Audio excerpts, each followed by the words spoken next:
Alrighty folks, Austin Nelson here. It's another beautiful day in Lynchburg, Virginia.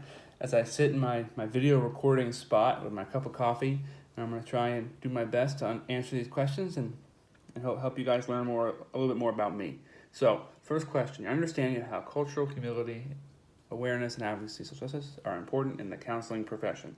Well, I grew up in the whitest state in America, that's Vermont, and I wouldn't say I'm like the poster boy for diversity by any means.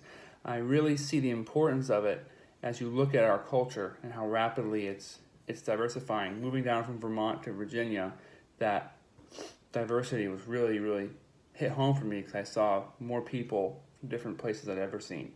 And I think it's really important because it's evident. I see it everywhere, the need for diversity. Your understanding of the ethical principles regarding cultural humility, cultural awareness, advocacy, and social justice. Well, for me, the biggest thing, and I don't mean to oversimplify it, it's just being humble and asking genuine questions. Just having humility, and it's okay to not know everything, especially when it comes to cultures you're not familiar with. And I feel like your heart will show in the way you carry yourself if you genuinely want to learn about somebody. One Bible verse that comes to mind. This one popped right away when I read this prompt. Revelation 7, 9, and 10. After this I looked, and there before me was a great multitude that no one could count, from every nation, tribe, people, and language, standing before the throne and in front of the Lamb.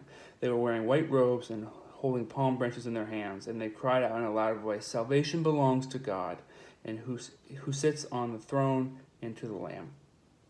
I don't know about you guys, but whenever I read that verse over here, I just get goosebumps because it's just so vivid for me. I can see it so clearly in my head.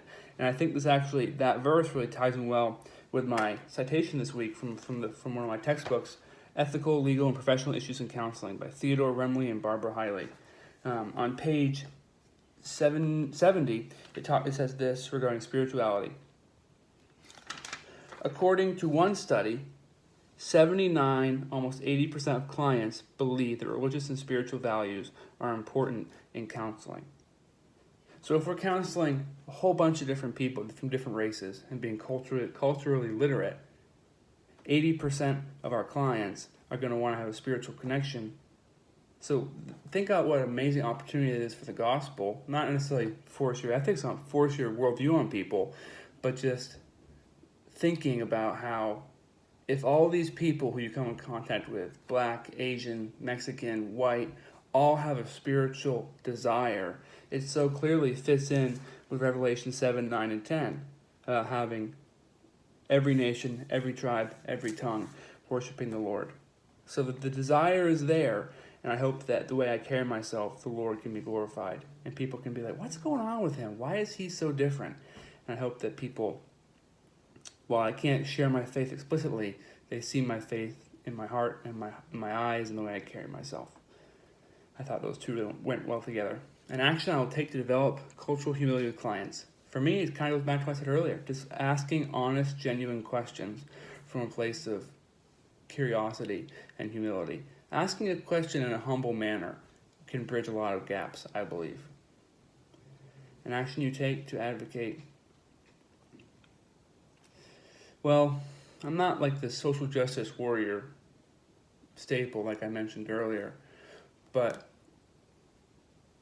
just being there for people, listening to people, standing up for people, speaking on people's behalf. It doesn't have to necessarily be this big braggadocious example of social pride or initiative, but just being there for people in the day-to-day, asking, humble and genuine questions with a heart to learn and grow.